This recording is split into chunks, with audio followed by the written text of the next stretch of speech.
In this video, I'm going to be talking about the 4 things I learned after testing my oil for over 100,000 miles. Number 1, synthetic oil is way more rugged than I thought it was. It is pretty unreal how long you can run synthetic oil, what you can subject it to, and just how it still comes out fine. I know some people think it's a big oil conspiracy that you can run your oil longer, and you don't have to, but you can. I think one of the things Lake told me that blew my mind was that when they test oil, they'll run a diesel engine wide open on a dyno for 300 to 400 hours with the same oil, just hammering it. And the rigors of the testing that goes into this, it like far exceeds whatever I'm going to use the oil for. Again, you don't have to push the oil super far if you don't want to, but it's there. It has the life to go the distance. And just to illustrate that point, I was having DPF issues on this truck. I had to drive from New Hampshire all the way to Washington State, about 3,000 miles. For 2,000 miles of those, this truck was doing regens every 50 to 75 miles for 2,000 miles. I don't even know how many regens it was, but I was like, my oil is going to be shot. The fuel dilution is going to be crazy. You know, because even if you're doing a lot of highway driving, you still get more fuel dilution with a DPF, right? Because highway driving, you will get some of the diesel fuel evaporating from the oil. But I was like, my oil is going to be shot. It was Shell Rotella T6, so not like a super expensive synthetic oil.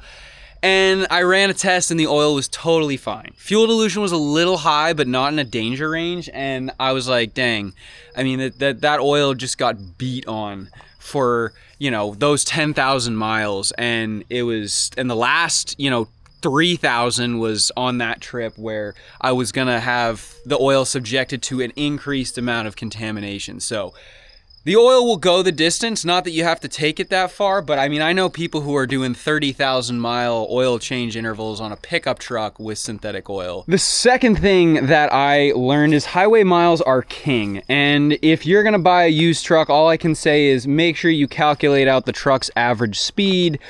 If the truck was idling, you want to see that they were changing the oil based on hours, not on mileage, and that they were doing it more frequently. So for me, I can get away with longer oil change intervals because the engine's at operating temperature and it's driving, 500 to 1,000 miles a week on the highway.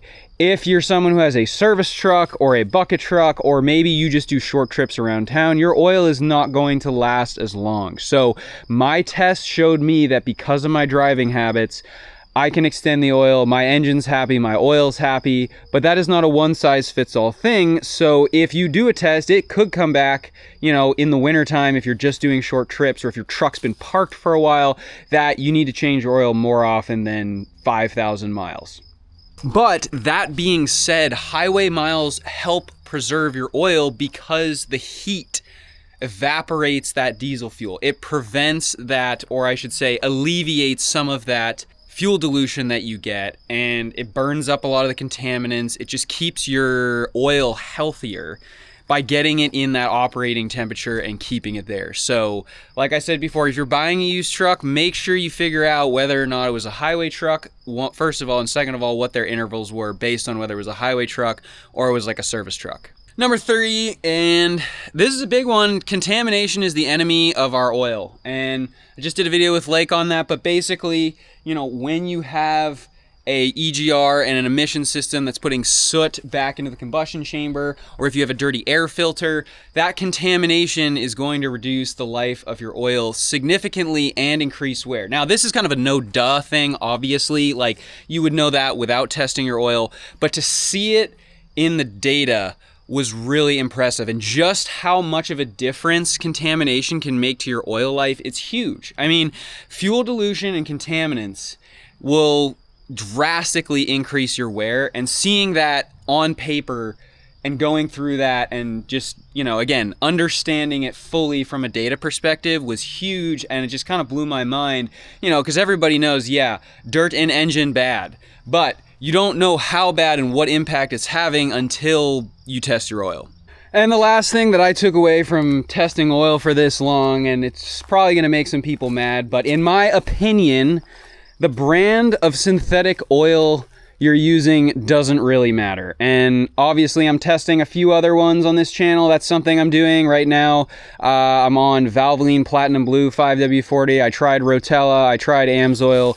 So we are going to test a bunch of different ones in this truck. And obviously you're gonna get a little bit different wear with different oils. Like AMSOIL over a longer period of time will get a little bit less wear than Rotella.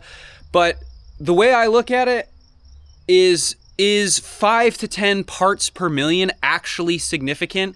Like you're going to spend double on oil because you want 5 parts per million less wear? For some people that might make sense. For me, I could care less. If it's in the recommended range for my equipment, I'm gonna run it.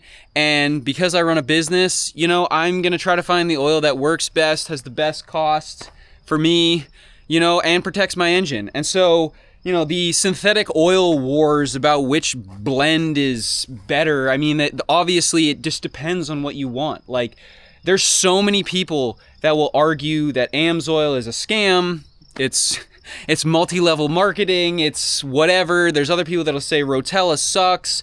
And you know, there's so many people that say are on either camp that there obviously is no consensus, which just leads me to think it really doesn't matter.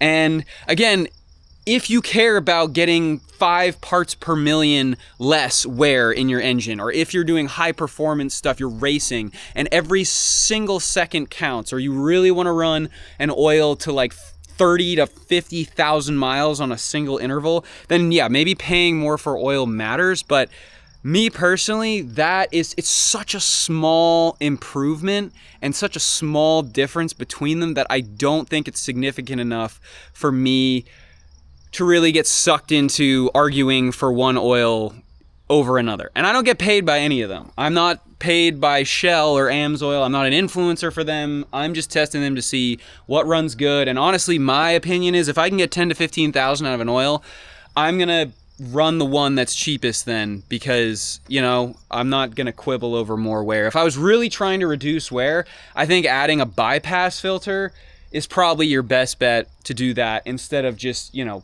tweaking over the brand of oil. But if you want to run a specific brand of oil, go right ahead. I still run AMSOIL in my differentials and in my transmission. It's good stuff. If you want to pay for the best, like, it's a free country. You know what I mean? That's the beauty of a free market. Thanks for watching this video. Let me know what you think in the comments below. Make sure to subscribe, and we'll see you next time here on Power Stroke Maintenance. Cheers.